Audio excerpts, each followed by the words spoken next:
जी प्रभु।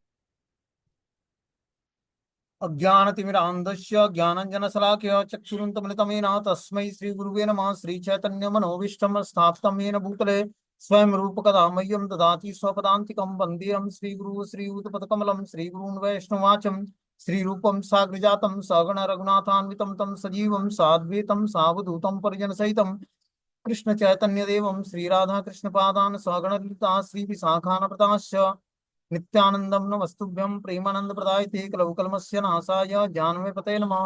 नमो महावदन्याय कृष्ण प्रेम प्रदाय ते कृष्णाय कृष्ण चैतन्य नामिने गौरद्विष नमः। पंचतत्वात्मकं कृष्णं भक्त रूप स्वरूपकं भक्तावतारं भक्ताख्यं नमामि भक्ति शक्तिकं। नमस्ते बलिनाम श्रेष्ठ नमस्ते धरणीधर प्रलंबारे नमस्ते तु पाहिमां कृष्णपुरुष कृष्णाय वासुदेवाय देवकी नंदनाय च नंदगोपकुमाराय गोविंदाय नमो नमः। वासुदेवसुतं देवं कंसचारूणमर्दनं देवकी परमानंदं कृष्णं वन्दे जगद्गुरुं। हे कृष्ण करुणा सिंधु दीनबंधु जगत्पते गोपेश गोपिका कांत राधा कांत नमस्ते। तप्त कांचन गौरांगे श्री राधे वृंदावनेश्वरी वृषभानुसुते देवी प्रणमामि हरिप्रिये। वाञ्छाकल्पतरुभ्यश्च कृपा सिन्धुभ्यो च पतितानां पावनेभ्यो वैष्णवेभ्यो नमो नमः। जय श्री कृष्ण चैतन्य प्रभु नित्यानंद श्री अद्वैत गदाधर श्रीवासादि श्री गौर भक्त वृंद। हरे कृष्णा कृष्ण कृष्णा हरे हरे हरे राम राम राम हरे हरे। तो कल हमने पढ़ाया था जो है ब्रजमंडल परिक्रमा में हम लोग कहाँ तक पहुंचे थे, जावट ग्राम तक, जो कि नंदगांव से आगे है। तो जावट ग्राम से आगे जब पढ़ेंगे तो कोकिला वन पड़ता है।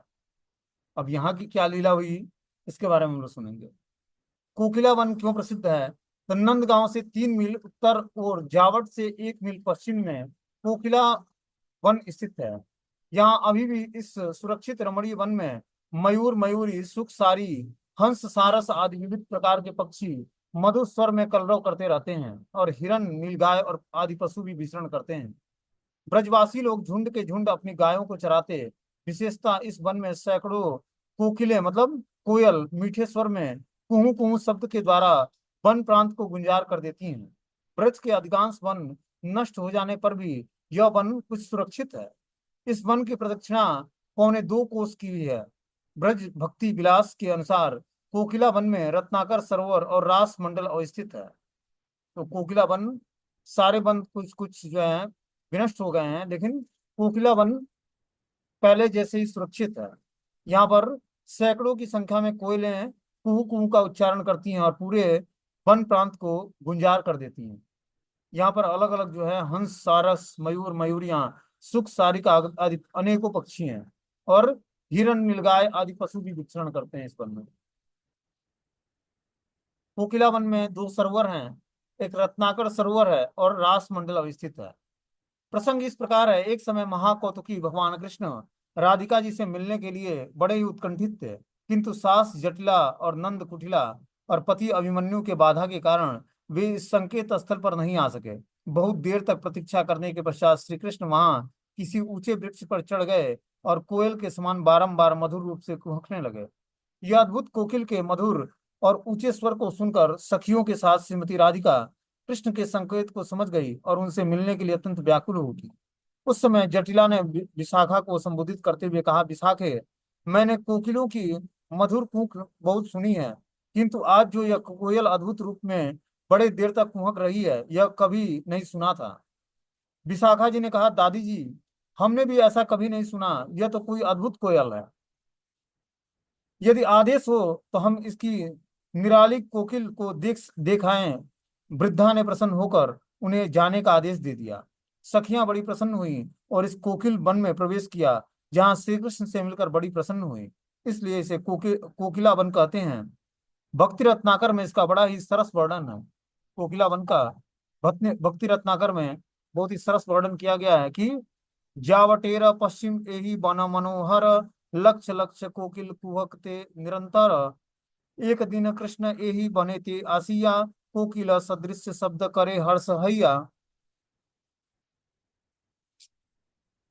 सकल कोकिल इहते शब्द सुमधुर ये सुने बारे कतार धैर्य जाय दूर जटिला कहे विशाखारे प्रिय वाणी कोकिलेर शब्द एछे कभू नाही सुनी, विशाखा कहे एही मोर सभार मने, यदि कह ए कोकिल देखी गया बन, वृद्ध कहे जाओ सुनी उल्लास अशेष, राई सखी सह बने करीला प्रवेश, हईला महाकौतुकी सुखेर सीमा नाही, सकले ही आसिया मिलिला यही ठाई, कोकिलेर शब्द कृष्ण मिले राधिकारे, ए हेतु कोकिला बन कहे यहारे। तो जो हमने पढ़ा उसको भक्ति रत्नाकर में एक बंगाली प्यार के रूप में लिखा गया है, जो हम लोगों ने सुना। अब जब उससे आगे बढ़ते हैं कोकिला वन में, तो रत्नाकर कुंड पड़ता है। बोलते सखियों ने अपने अपने घरों से दूध लाकर इस सरोवर को प्रकट किया था। इस सरोवर से नाना प्रकार के रत्न निकलते थे, जिससे सखियां श्रीमती राधा रानी का श्रृंगार करती थी, इसलिए इसको रत्नाकर कुंड बोलते हैं। यहाँ से अनेक रत्न प्रकट होते थे, और इसको सखियां अपने अपने घरों से दूध लाकर इस सरोवर को प्रकट की, और यहाँ से सारे रत्न प्रकट होते थे, जिससे सखियां श्रीमती राधा रानी का श्रृंगार करती थी। समस्त पापों को क्षय करने वाला और धन धान्य प्रदान करने वाला यह सरोवर भक्तों को श्री राधा कृष्ण युगल की आहित की भक्ति रूपी महारत्न प्रदान करने वाला है। तो ये रत्नाकर कुंड में अनेकों रत्न भी प्रकट होते थे, जिससे श्रीमती राधा रानी का श्रृंगार होता था। और इस कुंड को जो दर्शन करता है, वहां पर जाकर आचमन करता है, वो धन धान्य प्रदान करने वाला है। और क्या करता है, यह सरोवर भक्तों को श्री राधा कृष्ण की युगल की आहित की भक्ति के रूपी महारत्न को प्रदान करने वाला है। तो इस रत्नाकर कुंड में हमें जाकर आचमन करना चाहिए और प्रणाम करना चाहिए। अब आगे जब बढ़ते हैं रत्नाकर कुंड से, तो रास मंडल है। बोलते हैं श्री कृष्ण ने यहाँ गोपियों के साथ रास लीला संपन्न की थी, और रास की समाप्ति के पश्चात यह इस कुंड के से परस्पर जल सिंचन आदि क्रियाएं की थी। अब रास मंडल से आगे बढ़ते हैं, तो आज नोक जगह पड़ता है। बोलते हैं आज नोक जो है, यह अष्ट सखियों में से एक विख्यात श्री विशाखा सखी का निवास स्थान है। इनके पिता का नाम श्री पावन गोप और माता का नाम देवदानी गोपी है। नंदगांव से 5 मील पूर्व दक्षिण कोण पर यह स्थित है। यहाँ कौतुकी कृष्ण ने अपनी प्राण वल्लभा श्री राधा जी के नेत्रों में अंजन लगाया था, इसलिए यह लीला स्थली आजनोक नाम से प्रसिद्ध है। यहाँ पर कृष्ण ने अपने प्राण वल्लभा श्रीमती राधा रानी के नेत्रों में अंजन लगाया था, मतलब काजल लगाया था। इस कारण से यह लीला स्थली आजनोक नाम से प्रसिद्ध है। प्रसंग इस प्रकार है, इसकी स्टोरी है कि एक समय श्रीमती राधा रानी ललिता विशाखा सखियों के साथ किसी निर्जन कुंज में बैठकर सखियों के साथ वेशभूषा धारण कर रही थी। सखियों ने नाना प्रकार के अलंकारों और आभूषणों से उन्हें अलंकृत किया। केवल नेत्रों में अंजन लगाने जा रही थी, उसी समय अचानक कृष्ण ने मधुर बंसी बजाई। कृष्ण की बंसी की ध्वनि सुनते ही श्रीमती राधा रानी उन्मत्त होकर बिना अंजन लगाए ही प्राण वल्लभा बल्लभ से मिलने के लिए परम उत्कट होकर चली गई। कृष्ण भी उनकी उत्कटता से प्रतीक्षा कर रहे थे। जब वे प्रीतम से मिली, तो कृष्ण उन्हें पुष्प आसन पर बैठाकर उनके गले के में हाथ डालकर सतृष्णा नेत्रों से उनके अंग प्रत्यंग की शोभा का निरीक्षण करने लगे।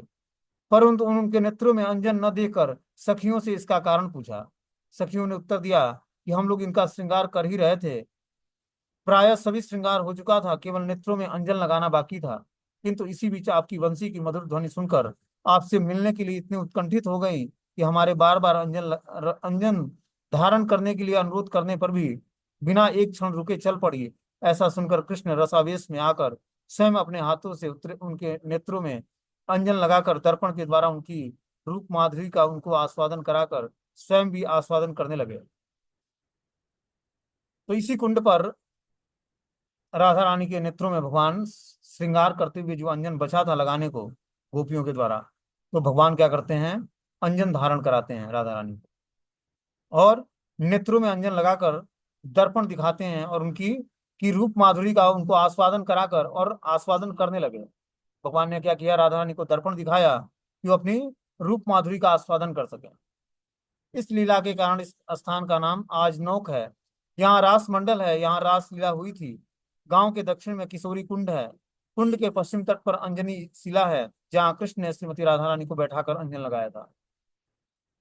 क्या बोलते हैं, गांव के दक्षिण में किशोरी कुंड है, कुंड के पश्चिम तट पर ही अंजनी शिला है, जहां पर कृष्ण ने श्रीमती राधा रानी को बैठाकर आंखों में नेत्रों में अंजन लगाया था। बोलते हैं रसेरा आवेश कृष्ण अंजना लगाइया, दिले ना राधिका नेत्र महा हर्षहिया।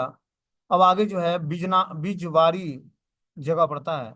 बोलते हैं नंदगांव से 1.5 मील दक्षिण पूर्व में खायोरो ग्राम से 1 मील दक्षिण में यह गांव स्थित है।